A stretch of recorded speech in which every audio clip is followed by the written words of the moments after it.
Ajude os Sussurros do Imaginário a crescer. Ama os audiobooks do canal?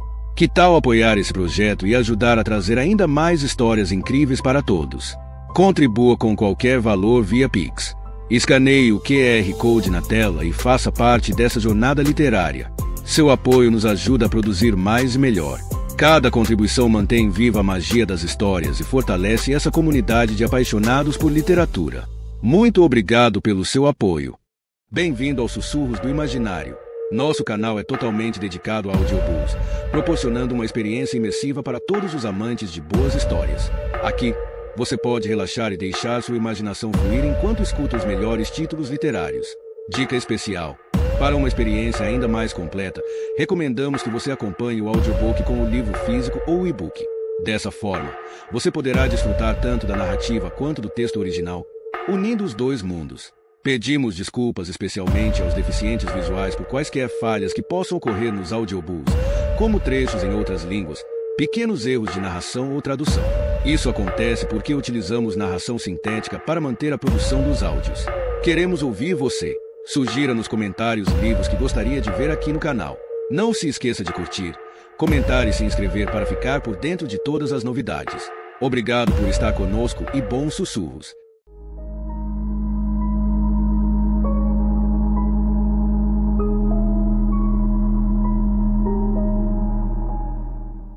Parte 7. Abrigo Negro. Capítulo 74. Hospital Rick Hospitalete. 11 de maio de 2000.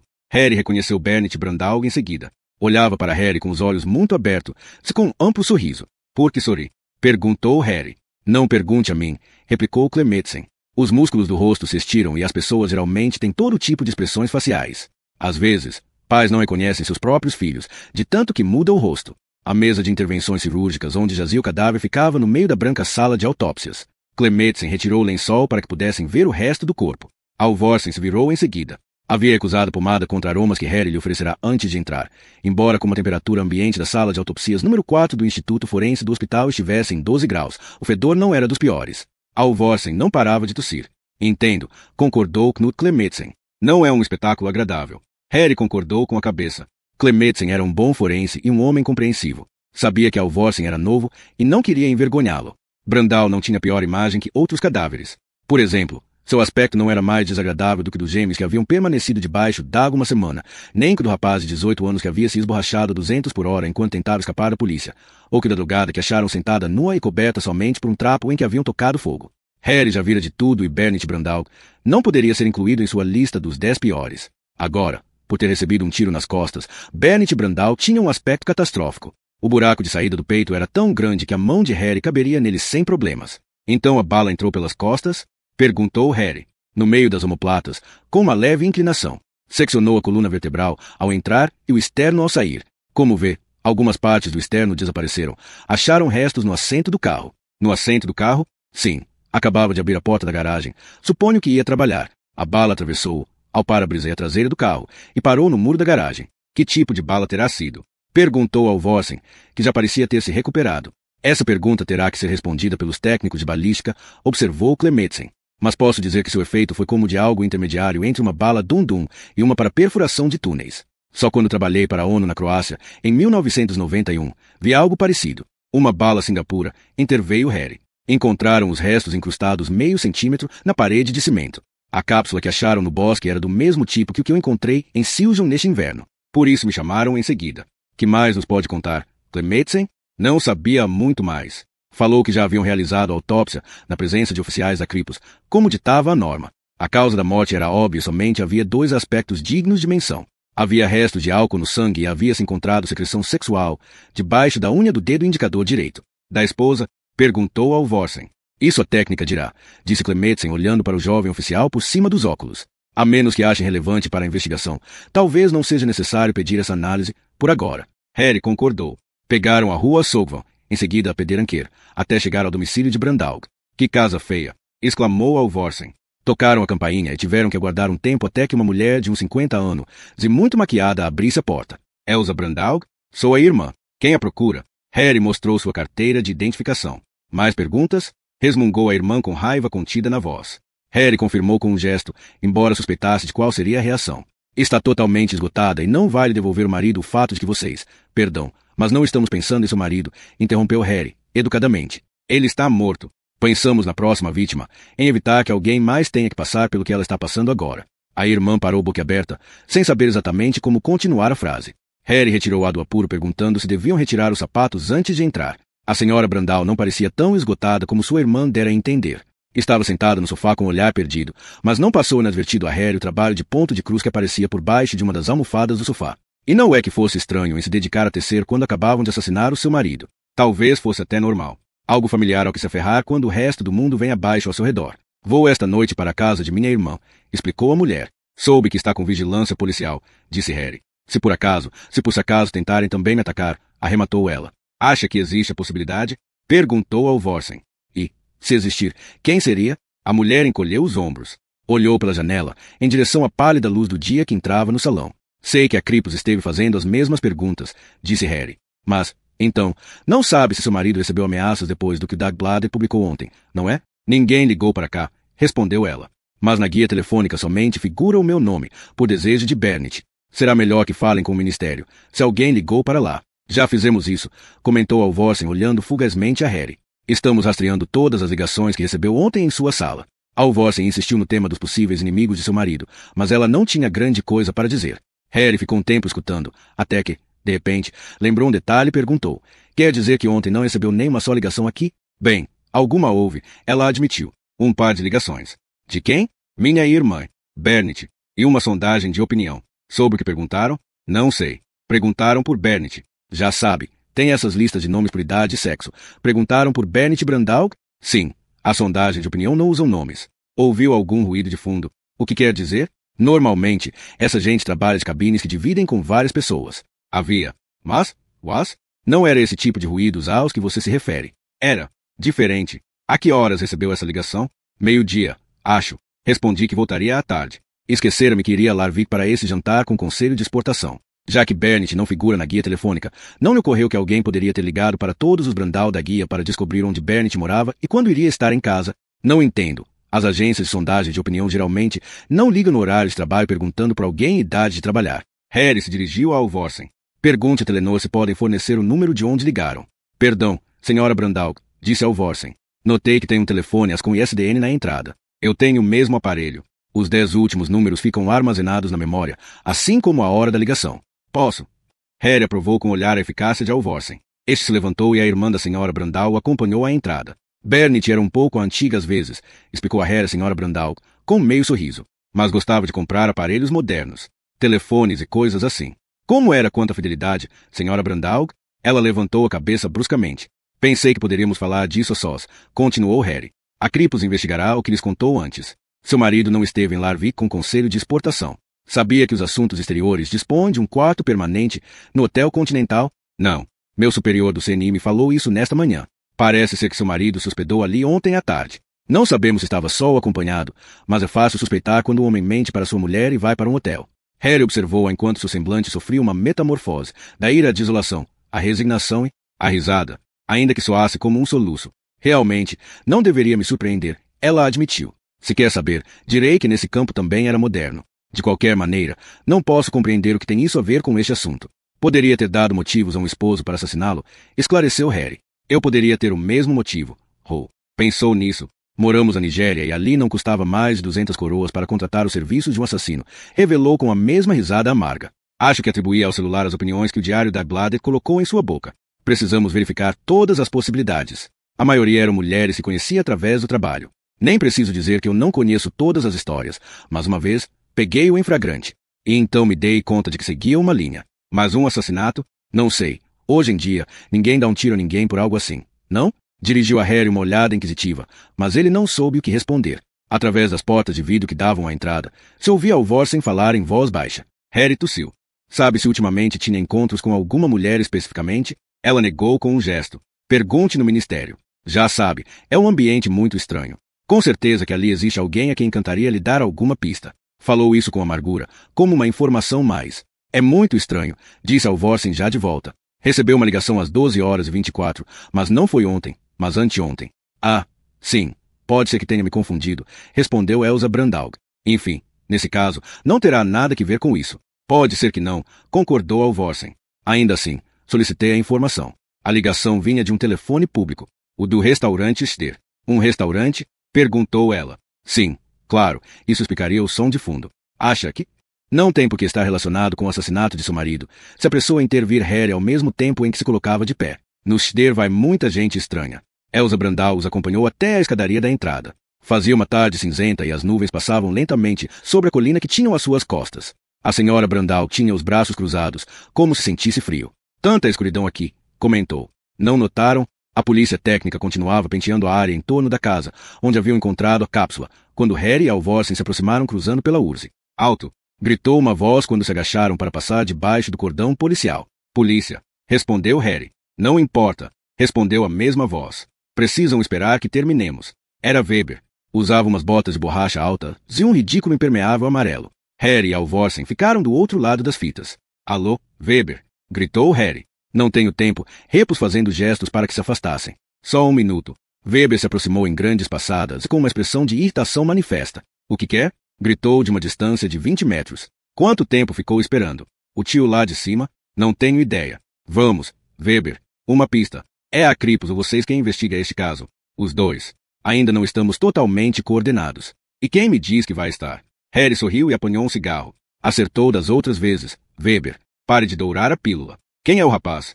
Alvorsen, disse Harry antes que o aludido pudesse se apresentar. Escute, Alvorsen, disse Weber enquanto olhava para Harry sem tentar ocultar o desgosto. Fumar é uma merda e a prova definitiva de que o ser humano somente descortina uma coisa. Prazer. O tipo que esteve aqui deixou 8 guimbas em uma garrafa de refrigerante de laranja meio vazia. Fumava TED sem filtro. Os tios que fumam TED não fumam 2 ao dia. Assim, se não ficou sem cigarros, suponho que esteve aqui, no muito, 24 horas. Cortou as ramas de abeto mais baixas, assim não chega a chuva. Mas havia gotas de água no teto da cabana. A última vez que choveu foi ontem às 3 da tarde. De modo que chegou aqui entre as 8 e as 3 do dia de ontem, aproximadamente, perguntou Alvorsen. Creio que Alvorsen irá longe, observou Weber irônico, sem parar de olhar para Harry. Sobretudo, levando em conta o nível que existe no corpo. Merda, cada dia está pior. Viu o tipo de gente que admitem hoje na academia de polícia. Até a carreira de magistério atrai mais gênios. De repente, Weber deixou de ter pressa e iniciou uma extensa dissertação sobre o nefasto futuro do corpo. Algum dos vizinhos viu algo? Interrompeu Harry quando Weber se viu obrigado a fazer uma parada para respirar. Existem 4 tios batendo em todas as portas, mas a maioria da gente não volta do trabalho até mais tarde. Não descobrirão nada de qualquer maneira. Por que não? Não creio que tenha se deixado ver na vizinhança. Trouxemos um cachorro que seguiu o rastro dele durante 1 quilômetro bosque adentro, até um dos caminhos, mas ali o perdeu. Após que veio, voltou pelo mesmo caminho, por essa rede de caminhos que se estende entre os lagos de Sognão e Maridalsvanen. Pode ter deixado o carro em qualquer dos mais de 12 estacionamentos que os turistas têm à sua disposição nesta área. E garanto que aqui vem milhares, diariamente, quase todos com mochila às costas. Entendeu? Entendi. E agora vai me perguntar se encontramos impressões digitais. Jaque, vamos, o que aconteceu com a garrafa de laranjada? Weber negou com a cabeça. Nenhuma impressão. Nada. Por ter permanecido aqui tanto tempo, deixou muito poucos indícios. Continuamos procurando, mas estou convencido de que a única coisa que vamos encontrar serão impressões de sapato e algumas fibras de tecido. Além da cápsula.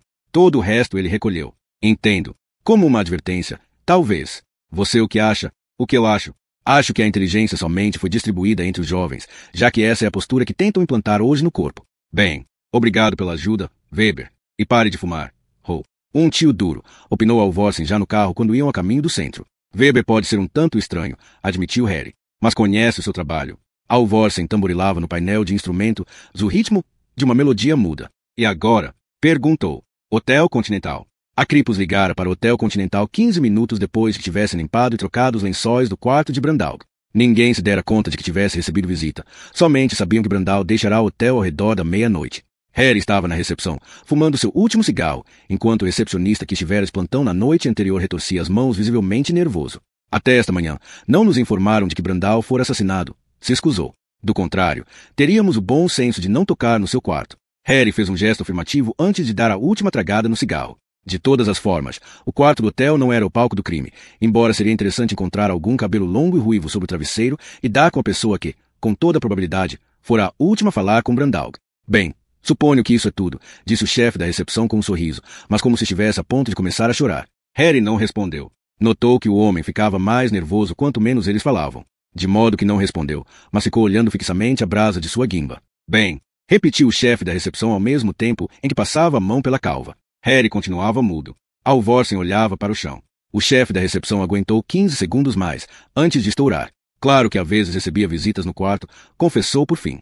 De quem? Perguntou Harry sem retirar o olhar da guimba. Mulheres e homens. Quem? Na realidade, não sei. Não é nosso assunto saber com quem o conselheiro de exteriores escolhe passar o tempo. De verdade? Pausa. Claro que, se entrar uma mulher que obviamente não é cliente do hotel, procuramos acompanhar o andar em que o elevador para. A reconheceria? Sim, respondeu o homem em seguida e sem vacilar. Era muito bonita. E estava muito bêbada. Uma prostituta? De luxo, se fosse o caso. Mas essas geralmente não vêm bêbadas. Bem, não é que eu saiba muito sobre elas. Este hotel não é. Obrigado, interrompeu Harry. Nessa tarde o vento do sul trouxera consigo um calor repentino e quando Harry saiu da delegacia general, após realizar uma reunião com Mayrick e a delegada-chefe, imaginou instintivamente que algo havia terminado e que começava uma nova estação.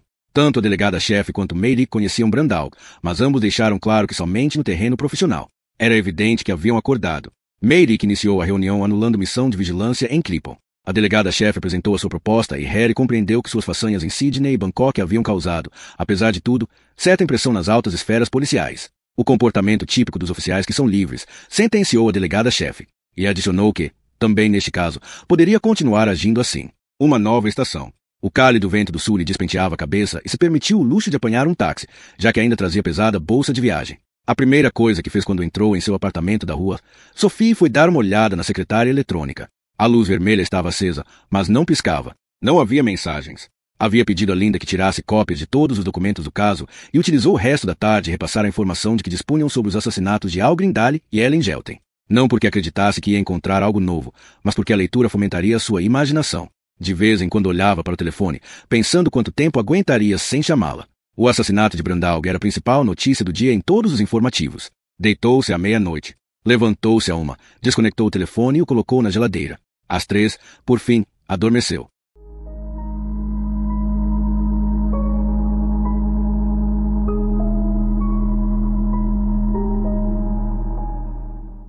Capítulo 75. Sala de Mler. 12 de maio de 2000. E, disse Mler depois que Harry e Alvorsen tivessem testado o café e de que Harry dissesse a sua opinião, sobre o sabor com uma careta de repugnância. Acho que a conexão entre as manchetes do jornal e o assassinato é uma pista falsa, declarou Harry. Por quê? Quis saber Mler, se ajeitando na cadeira. Segundo Weber, o assassino chegou no bosque cedo, quer dizer, como muito, um par de horas depois que o jornal da Blade saísse às ruas. Mas este crime não é fruto de um impulso, mas um ato premeditado e bem planejado. Há vários dias que a pessoa em questão sabia que ia matar Brandalg. Realizou um reconhecimento do terreno, descobriu as horas de saída e de entrada de Brandalg, localizou o melhor lugar para atirar com o menor risco possível de ser descoberto, como chegar e em seguida sair. Enfim, centenas de pequenos detalhes.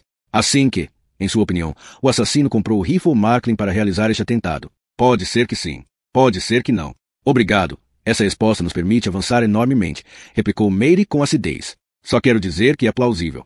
Por outro lado, parece desproporcionado, exagerado, introduzir no país clandestinamente o rifle de atentados mais caro do mundo para matar um alto funcionário, embora não muito significativo, que não tem guarda-costas nem vigilância em sua residência. O assassino também poderia bater a porta e tê-lo matado frente a frente com uma pistola. Acho como. Harry descrevia círculos no ar com a mão. Como matar formigas com um canhão, arrematou Alvorsen. É isso, aprovou Harry. Bem, interveio Mler com os olhos fechados. E como vê o seu papel no prosseguimento desta investigação, Harry? Mais ou menos livre, afirmou Harry com um sorriso. Eu sou esse homem do CNI que anda livre, mas pode solicitar assistência a todos os demais grupos quando for necessário. Sou quem informará somente a Mayrick, mas que tem acesso a todos os documentos do caso. O que faz perguntas, mas a quem não se podem exigir respostas, etc. E que tal se adicionarmos uma licença para matar? Ironizou Mler. E um carro super veloz. Na realidade, não foi ideia minha, disse Harry. Mayrick acaba de falar com a delegada-chefe. A delegada-chefe? Suponho que ela mandará um correio eletrônico durante o dia. O assunto de Brandal tem a mais alta prioridade a partir deste momento e a delegada-chefe não quer que fique nenhum cabo solto. Já sabe, como fazem no FBI, que trabalham com vários pequenos grupos de investigação que se prejudicam mutuamente para evitar uma linha de investigação uniforme. Com certeza já leu sobre isto. Não, pois se trata de que, se bem é possível que se dupliquem algumas funções e os diferentes grupos talvez realizem várias vezes o mesmo trabalho, tudo fica compensado no final pelos diferentes enfoques e formas de execução. Obrigado, disse Mler, mas o que tem isso a ver comigo? Por que está aqui agora? Porque, como já expliquei, posso solicitar o apoio de outros. Grupos se forem necessários.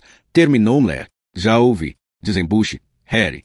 Harry fez um sinal com a cabeça para Alvorsen, que dedicou a Mler um sorriso. Mler suspirou. Por favor, Harry. Sabe que andamos muito mal de pessoal no grupo de delitos violentos. Prometo que o devolverei em bom estado. Disse que não. Harry não falou nada. Esperou com os dedos entrelaçados e se aplicou a observar com atenção a curiosa reprodução do castelo de Soria Mona, que pendia na parede, sobre a estante. Quando me o devolverá? Capitulou Mler por fim. Quando resolvermos o caso. E quando? Isso, Harry, é o que um chefe de grupo responde a um inspetor. Não ao contrário. Harry encolheu os ombros. Sinto muito, chefe.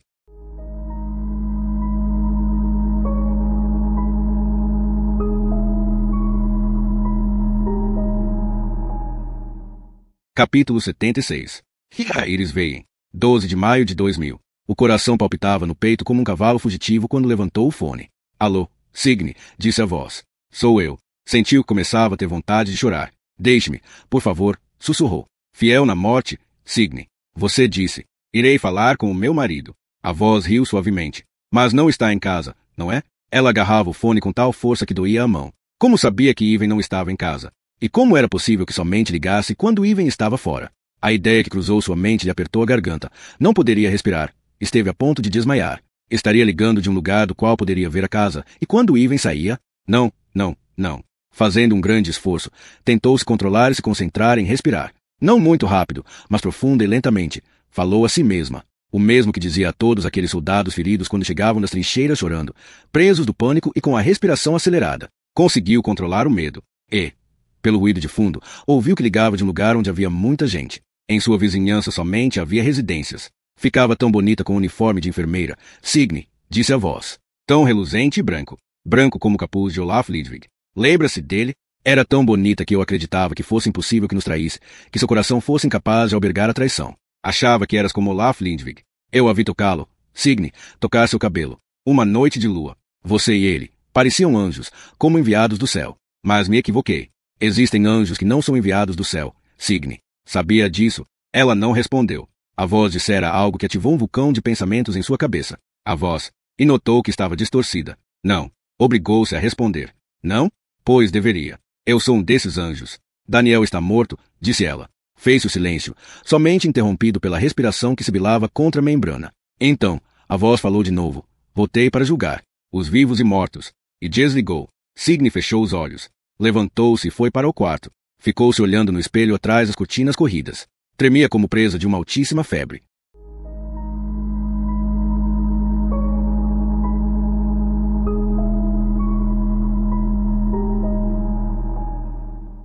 Capítulo 77. Antiga sala de Harry. 12 de maio de 2000. Harry demorou 20 minutos para se mudar para sua antiga sala. O que precisaria cabia em uma bolsa do 7-Eleven. A primeira coisa que fez foi recortar a foto de Bernit Brandal que aparecia no Dagblad e prendê-la no quadro, junto às fotos de arquivo de Ellen, Sverre Olsen e Al Grindale. 4 momentos.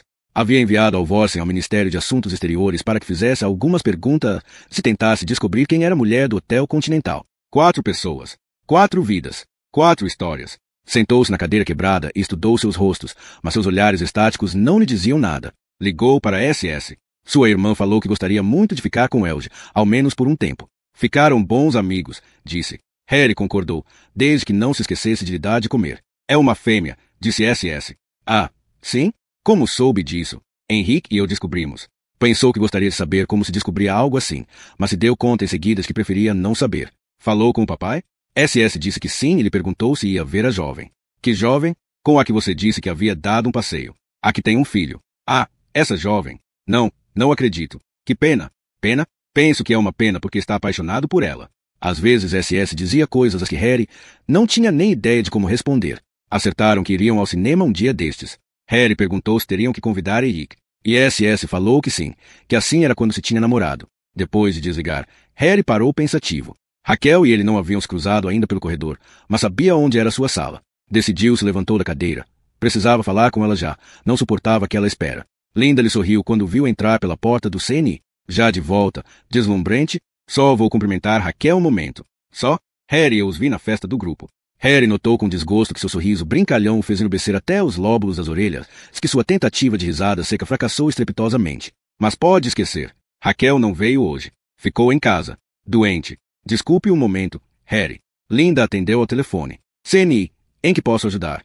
Harry já saía pela porta quando Linda gritou. Harry, é para você. Atenda aqui. Disse ao mesmo tempo em que estendia o fone. Harry Hole? Perguntou uma voz feminina, ofegante ou assustada. Sim, sou eu. Signe Ju. Precisa me ajudar. Hole. Ele vai me matar. Harry escutou latidos ao fundo. Quem quer matá-la? Signe Ju? Vem a caminho de minha casa. Sei que é ele. Ele. Tente se tranquilizar. Signe. Do que está falando? Distorcia a voz, mas desta vez eu reconheci. Sabia que havia acariciado o cabelo de Olaf Linde no hospital de campanha. Então compreendi. Deus meu. O que vou fazer? Está sozinha? Sim, disse ela. Estou só. Estou completamente só. Entendeu? Os latidos de fundo soavam mais frenéticos ainda. Pode sair correndo até a casa do vizinho e me esperar ali? Quem é? Me encontrará. Sempre me encontra. Estava histérica. Harry colocou a mão sobre o fone e pediu a Linda que ligasse para a central de alarme de lhe dizer que enviassem o carro patrulha mais próximo para a casa de Ju na rua Irisvey, em Berg. Em seguida voltou a se dirigir a Signe Ju, com a esperança de que ela não notasse o seu estado de excitação. Se não quer sair, pelo menos tranque a porta à chave. Mas, quem? Não entendeu, disse ela. Ele. Ouviu-se um pip. Sinal de ocupado. A conexão havia sido cortada. Merda. Perdoe-me, Linda. Diga ao carro patrulha que é urgente. E que tenham cuidado, pode ter um intruso com uma arma de fogo. Harry ligou para informações. Pediu o número de Ju. Discou, continuava ocupado. Harry deu o fone a Linda. Se Mary perguntar por mim, diga que saí e que estou a caminho da casa de Ivan Ju.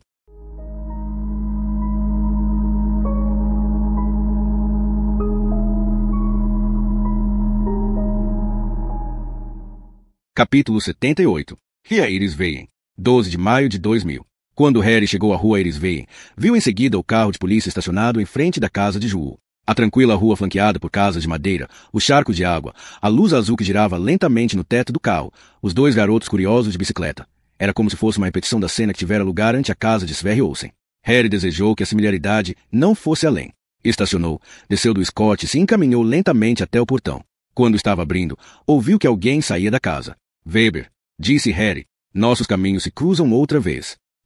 Não sabia que também dirigisse um carro patrulha. Sabe muito bem que não é isso, maldito seja. Mas Brandal mora aqui ao lado e acabávamos de entrar no carro quando ouvimos o aviso pelo rádio. O que aconteceu? Você pergunta a mim e eu lhe faço a mesma pergunta. Não tem ninguém na casa, mas a porta estava aberta. Olhou todos os aposentos, do sótão até o porão. Muito estranho. Parece que o cachorro também não está. Cachorro e donos, todos desapareceram. Mas temos indícios de que alguém entrou no porão, porque o vidro da porta está quebrado. Certo, disse Harry olhando para a rua Irisvey. Entre as árvores divisou uma quadra de tênis. Pode ser que tenha ido para a casa dos vizinhos, como aconselhei, disse Harry. Weber acompanhou Harry até o corredor, onde encontraram um jovem oficial que estava se olhando no espelho que havia sobre a mesinha do telefone. E aí, Moen, viu indício de vida inteligente? Perguntou Weber com sarcasmo. Moen se voltou e cumprimentou Harry. Bem, replicou Moen. Não sei se é inteligente ou simplesmente curioso. Apontou o espelho. Weber e Harry se aproximaram. Caramba! Exclamou Weber. Em maiúsculas vermelhas que pareciam escritas com batom. Se lia. Deus é meu juiz. Harry sentia a boca áspera como uma casca de laranja. O vidro da porta de entrada tilintou quando alguém a abriu de repente. O que fazem aqui? Perguntou a silhueta que se perfilava ante eles, a contraluz. E onde está Burry? Era Ivan Ju. Harry se sentou à mesa da cozinha em companhia de um Ivan Ju, visivelmente preocupado. Moen foi fazer uma ronda pela vizinhança à procura de Signe Ju, de passagem perguntar se alguém vira algo suspeito. Weber devia fazer algo urgente relacionado com o caso Brandal e teve que usar o carro de polícia, mas Harry prometera a Moen que emprestaria o dele. Costumava avisar se pensava em sair de casa, afirmou Ivan Ju. Quero dizer, costuma. É a letra dela no espelho da entrada? Não, respondeu. Ou ao menos, acho isso. É o seu batom? Ju olhou para Harry sem responder. Estava com medo quando falei com ela por telefone, explicou Harry. Insistia em que alguém queria matá-la. Tem alguma ideia de quem poderia ser? Matá-la? Isso é o que falou. Mas não pode ter alguém que quisesse matar Signe. Acha que não? Ficou maluco? Bem, nesse caso, estou convencido de que compreenderá que devo lhe perguntar se sua mulher poderia se qualificar como instável. Histérica. Harry não tinha certeza de que Ju tivesse ouvido a pergunta, até que o viu negar movendo a cabeça muito lentamente. Certo, disse Harry se pondo de pé. Vamos ver se lembra de algo que possa ser de ajuda. E deve ligar para todos os amigos e familiares, entre os quais ache que ela pode ter se refugiado. No momento, não há muito mais que possamos fazer. Quando Harry fechou o portão atrás de si, viu que Moen vinha ao seu encontro meneando a cabeça. Ninguém viu um carro sequer? Estranhou Harry. A estas horas, os únicos que estão em casa são os aposentados e as mães com garotos pequenos. Os aposentados geralmente são bons observadores. Aparentemente, estes não são. Se é que, realmente, aconteceu algo fora do normal. Fora do normal. Sem saber por quê, aquelas palavras ficaram ressoando em algum lugar remoto do cérebro de Harry. Os garotos com as bicicletas haviam desaparecido. Harry suspirou. Vamos embora.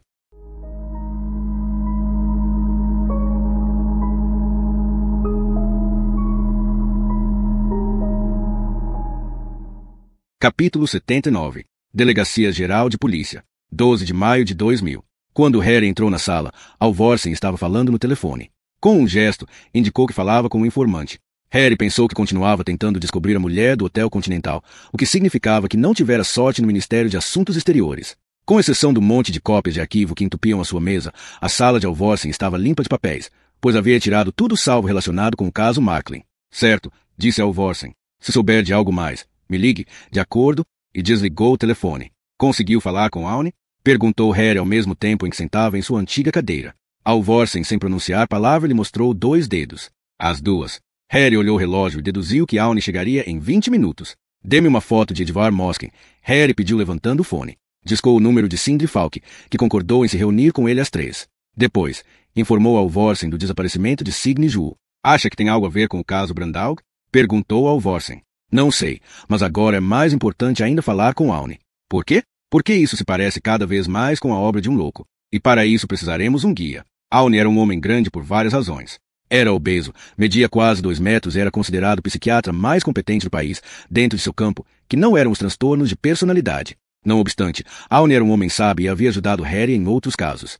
A julgar por seu semblante, era um homem aberto e amável, e Harry conseguia dizer que Aune era, no fundo, demasiado humano, demasiado vulnerável, demasiado normal para ficar ileso depois de combater no campo de batalha que é a alma humana. Em uma ocasião em que lhe perguntou, Aune responderá que claro, que não saía ileso. Mas quem saía? Agora estava concentrado e escutava atento a exposição de Harry. Sobre a morte por arma branca de Al Grindale, sobre o assassinato de Ellen Gelten e sobre o atentado contra Bennett Brandaug.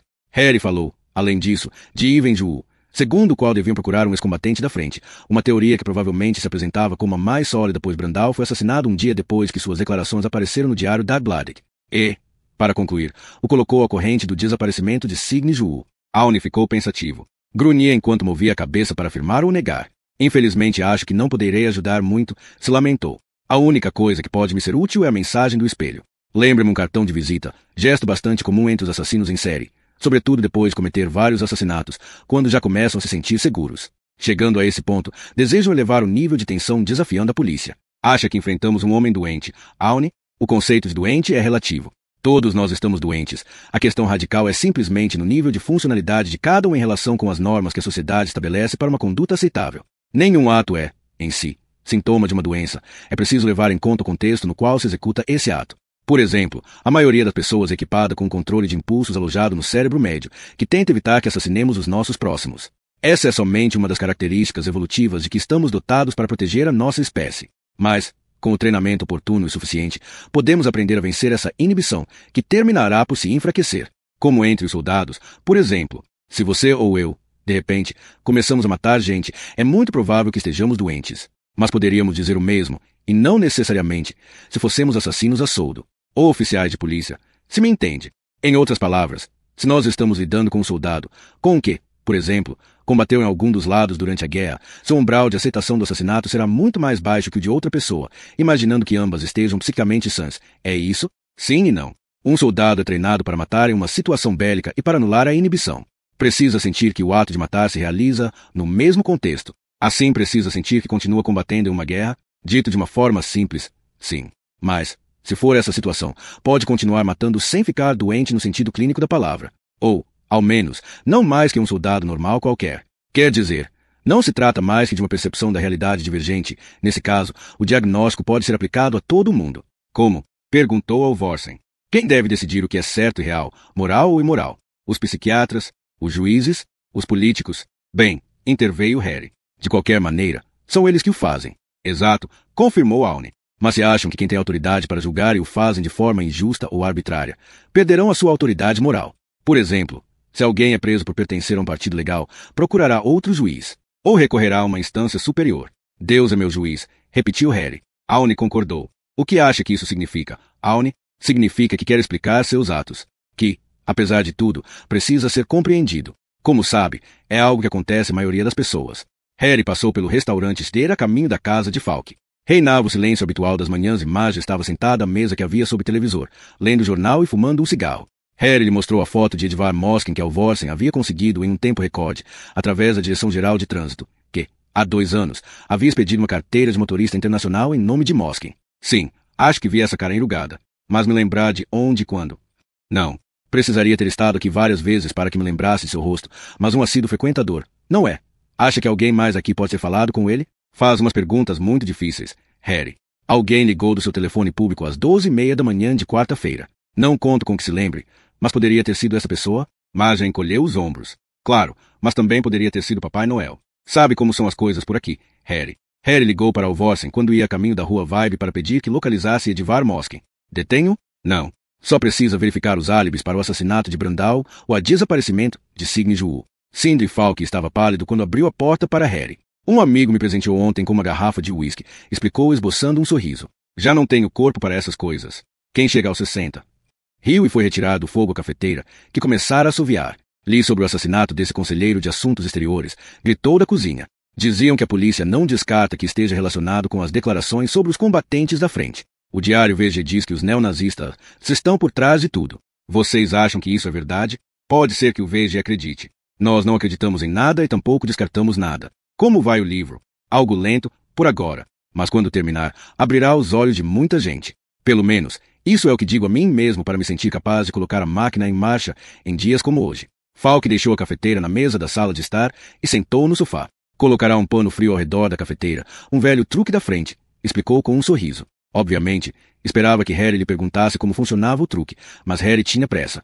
A esposa de Ivan Juul desapareceu. Disse, caramba, foi embora? Não acredito. Você a conhece? A verdade é que nunca a vi, mas conheço bem as controvérsias relativas ao casamento de Juul. Que ela fora enfermeira na frente e todo o resto. O que aconteceu? Harry lhe contou sobre a ligação telefônica e do desaparecimento. Não sabemos nada mais. Esperava que você a conhecesse e que pudesse me dar alguma pista. Sinto muito, Was. Falk fez uma pausa para tomar um gole de café. Dava a impressão de estar pensando sobre algo. O que escreveram mesmo no espelho? Deus é meu juiz, disse Harry. Em que está pensando? Nem eu mesmo sei, disse Falk esfregando o queixo sem barbear. Desembuche. Você disse que pode ser que o assassino queira dar uma explicação, se fazer entender. E? Falk foi à estante, apanhou um grosso volume e começou a virar as folhas. Exatamente, disse. O que eu pensava. Deu o livro a Harry. Era uma enciclopédia bíblica. Procure Daniel. Harry passou a olhar pela página até localizar o nome. Daniel. Hebreu. Deus é meu juiz. Olhou para Falk, que voltará a se servir de café. Parece que está procurando um fantasma. Ho.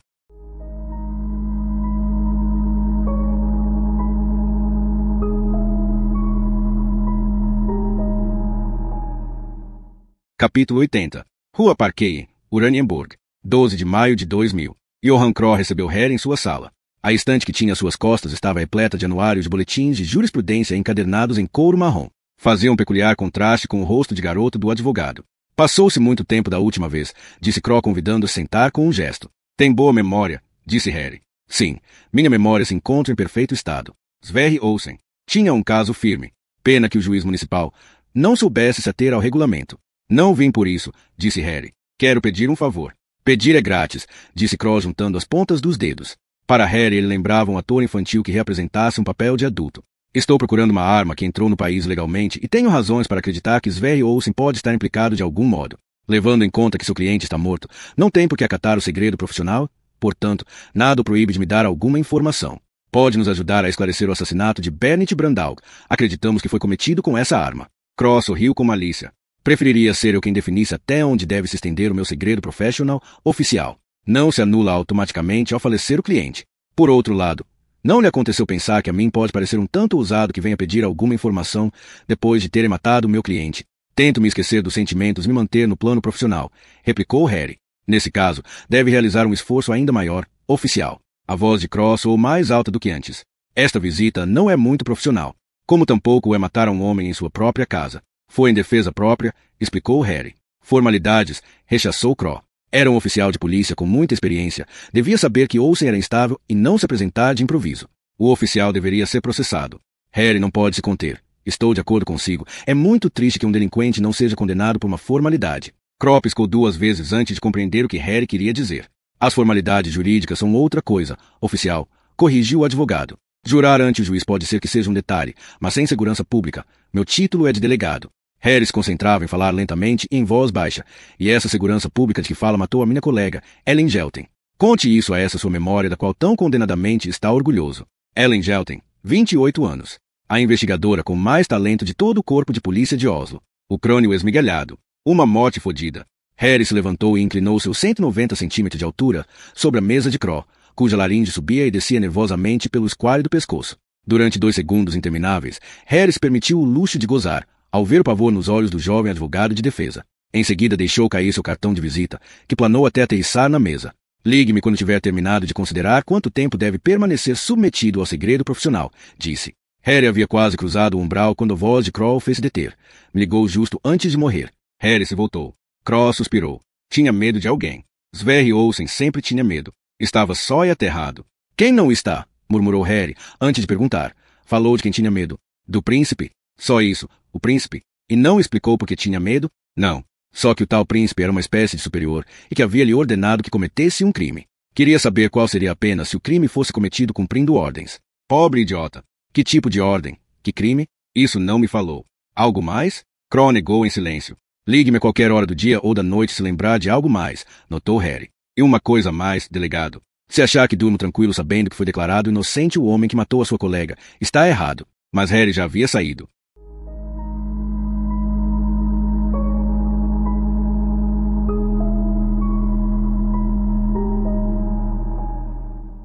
Capítulo 81. Pizzaria Herbert. 12 de maio de 2000. Harry ligou para Alvorsen e pediu que fosse até a Pizzaria Herbert.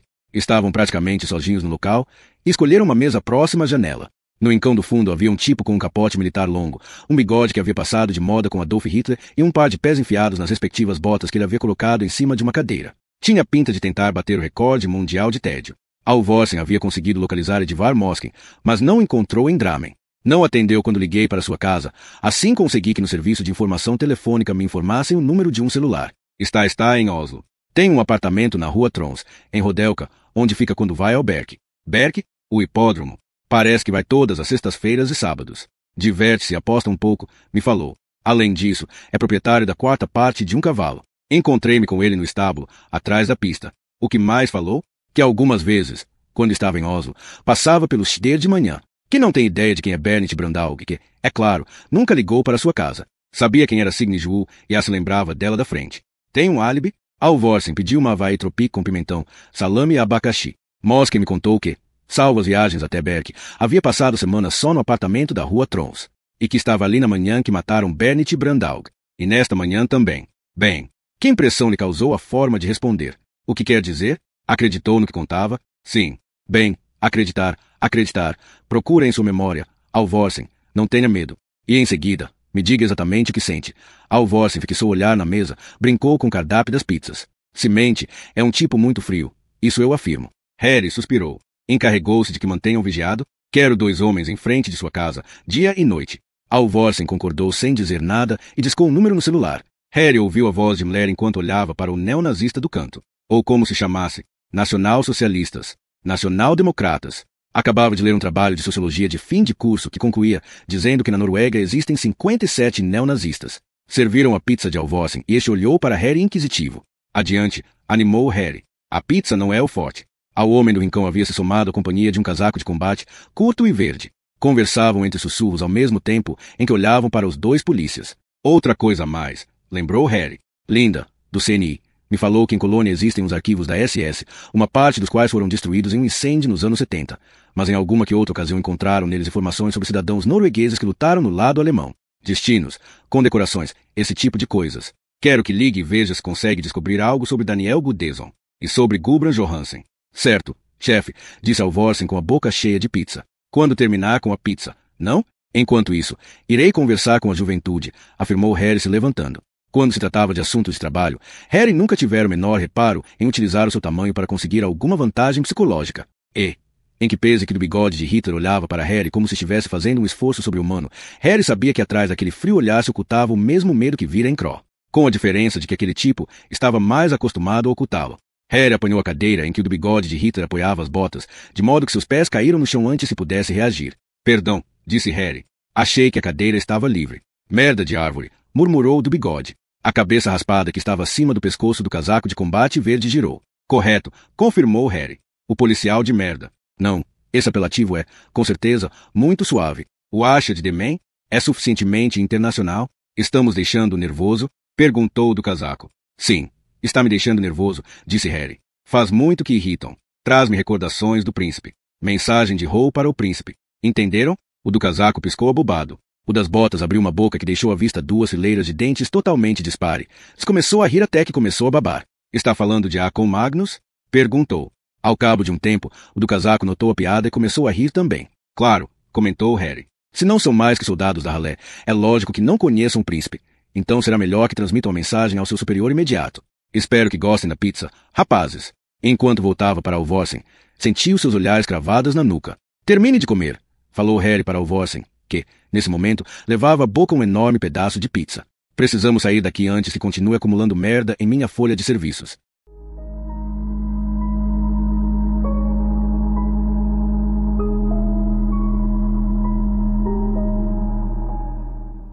Capítulo 82. Colina Holmenkollåsen. 12 de maio de 2000. Aquela já era a tarde mais quente da primavera. Harry estava com a janela do carro abaixada, deixando assim que a suave brisa lhe acariciasse o rosto e o cabelo. Da colina Holmenkollåsen se via o fiord de Oslo salpicado de ilhotas que se assemelhavam a conchas de cor marrom esverdeado, e os primeiros barcos à vela da temporada voltavam à terra. Uns estudantes urinavam na borda da estrada, junto a um ônibus pintado de vermelho de cujos alto-falantes, colocados no teto, retumbava a música de uma canção, Want e o Be My Lover.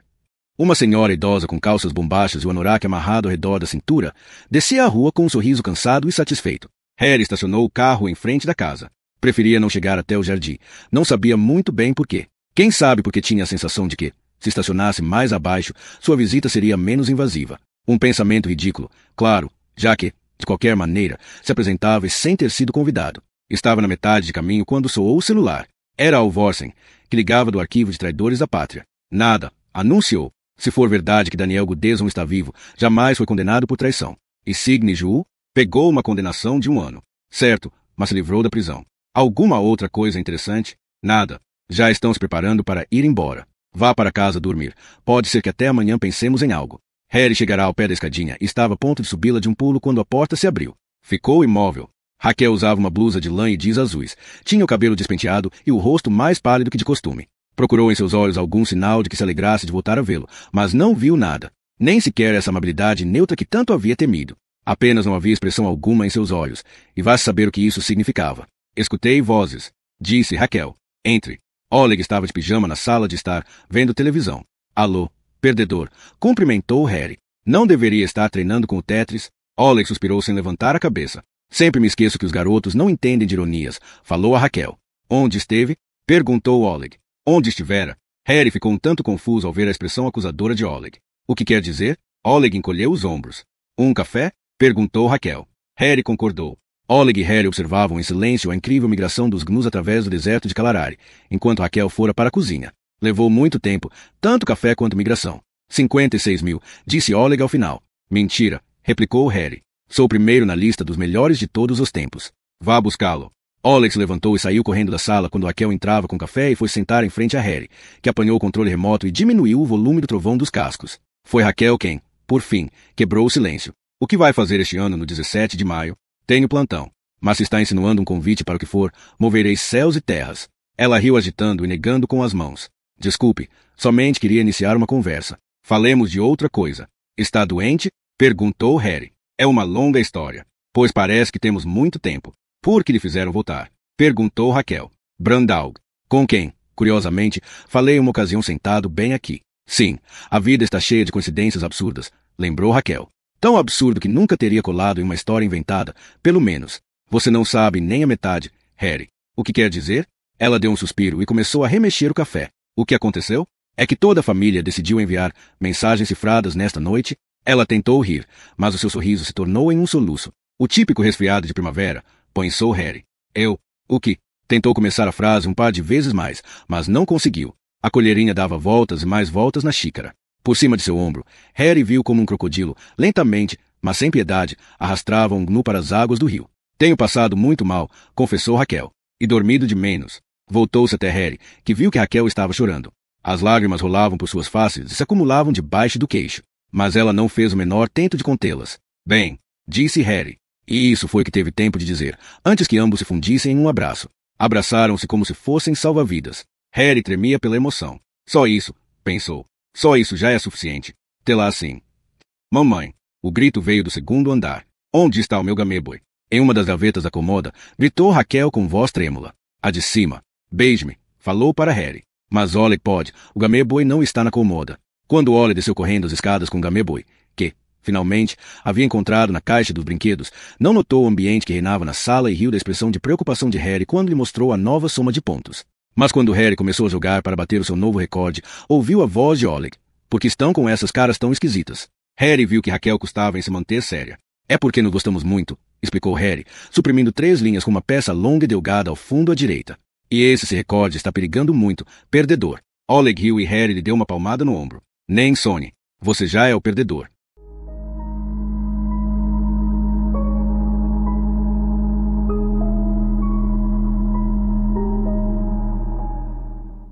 Capítulo 83. Apartamento de Harry. 12 de maio de 2000. Harry não se sentia como um perdedor quando, pouco antes de meia-noite, entrou em seu apartamento e viu piscar a luz vermelha da secretária eletrônica. Havia levado nos braços Oleg para a cama e Raquel, e ele haviam tomado chá. Raquel falou que um dia contaria uma longa história. Quando não estivesse tão cansada.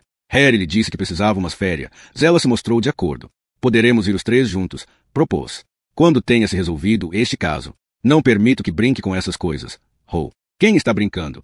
De qualquer maneira, não tenho vontade de falar disso agora. Será melhor que vá para casa. Beijaram-se uma vez mais na entrada, assim que Harry ainda tinha nos lábios o seu sabor. Aproximou-se da secretária eletrônica, descalço e sem acender a luz, e apertou o botão de reprodução de mensagens. A voz de Cindy Falk encheu a escuridão. Falk, estive pensando. Se Daniel Goodeson é algo mais que um espectro, existe somente uma pessoa no mundo que conseguirá resolver o enigma. E está o soldado que estava de guarda com ele na noite em que deram um tiro em Daniel. Gulbran Johansen. Precisa encontrar Gulbran Johansen. Ouviu-se o clique do fone ao desligar. Um bip. Quando Harry pensava que havia terminado, ouviu que havia outra mensagem. Alvorsen. São 00:30.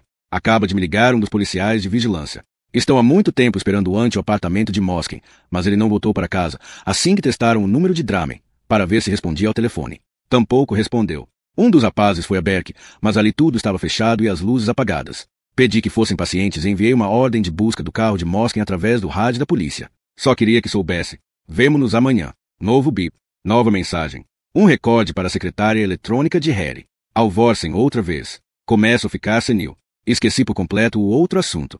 Parece que por fim tivemos um pouco de sorte. No arquivo da SS em Colônia, não havia dados pessoais nem de Goodeson nem de Johansen. Dissesse-me que deveria ligar para o arquivo central da Wehrmacht, em Berlim.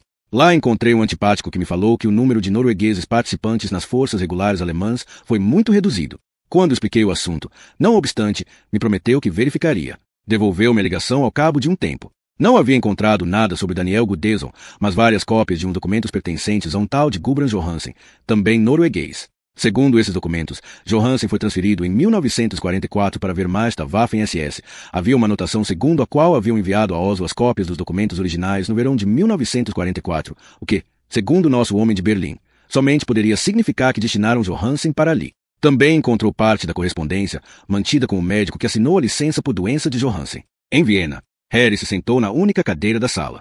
O nome do médico era Christopher Brochard, do Hospital Rudolf II. Falei com a polícia de Viena e descobri que o hospital continua funcionando. Até me deram o nome e número de telefone de uma vintena de pessoas que ainda vivem e que trabalharam ali durante a guerra. Os teutonicos dominaram o uso de arquivos, pensou Harry. Assim comecei a ligar. Merda, o meu alemão é muito ruim.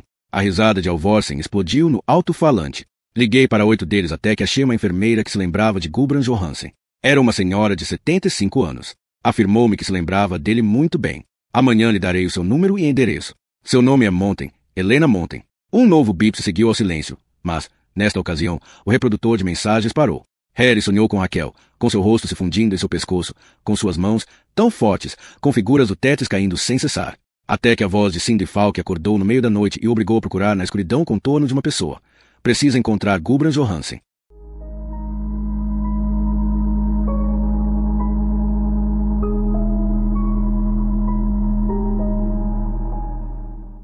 Capítulo 84. Forte de Akershus. 13 de maio de 2000. Eram 2:30 da madrugada e o velho havia parado o carro junto a um navio muito baixo, na rua Kirchestranda. Aquela rua fora, em outro tempo, uma das artérias da cidade de Oslo, mas, após a abertura do túnel Fjellingen, haviam fechado nos extremos somente utilizavam agora os que trabalhavam no cais durante o dia. E os clientes das prostitutas, que procuravam um lugar recolhido para seu passeio, pois entre a rua e o mar não havia mais que um par de navios, e ao outro lado ficava a fachada ocidental do forte de Akershus. Agora, alguém que olhasse do cais Akerbridge com os binóculos potentes poderia ter visto, com certeza, o mesmo que o velho, as costas de um casaco cinza que se movimentava cada vez que o homem que usava empurrava os quadris para frente, e o rosto de uma mulher muito maquiada e drogada, bem debaixo dos canhões do forte. A cada lado de cada um deles, havia um foco que iluminava a ladeira da montanha e o muro que se levantava ao seu lado. A fortaleza de Akershus. A parte interior do forte permanecia fechada à noite. Embora ele tivesse conseguido entrar, o risco de ser descoberto no mesmo lugar da execução era muito grande. Ninguém sabia exatamente quantas pessoas haviam morrido ali, fuziladas durante a guerra, mas estava uma placa comemorativa dos caídos da resistência norueguesa. O velho sabia que um deles, no mínimo, era um vulgar delinquente que havia merecido castigo, independentemente de que lado estivesse. Fora lá onde haviam fuzilado Vidun Quisling e os outros que foram sentenciados à morte nos julgamentos posteriores à guerra.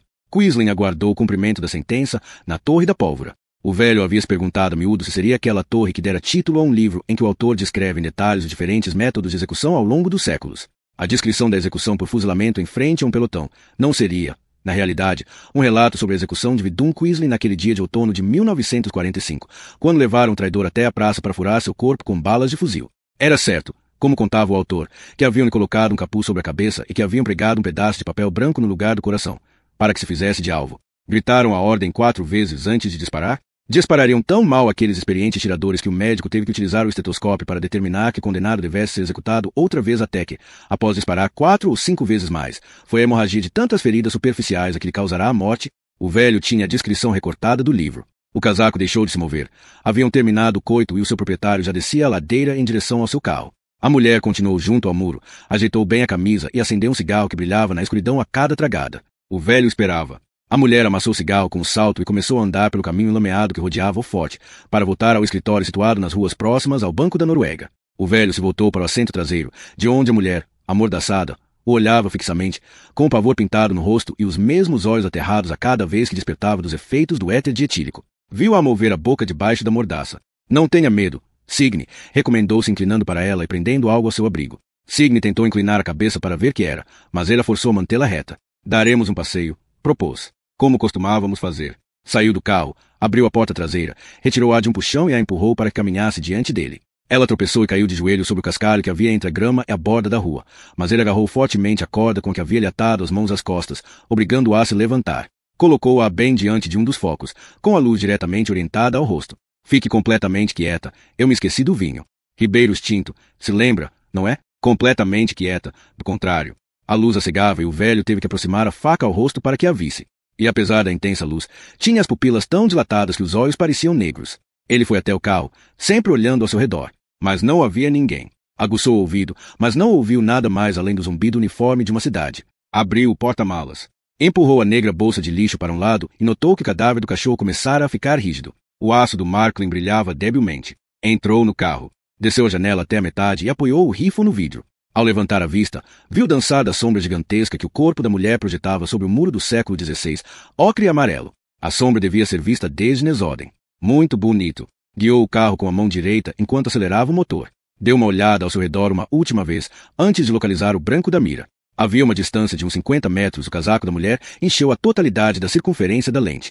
Ajustou a mira ligeiramente à direita até que a cruz negra encontrou o que procurava, o pedaço de papel branco. Expulsou o ar dos pulmões e apertou os dedos no gatilho. Bem-vinda, sussurrou.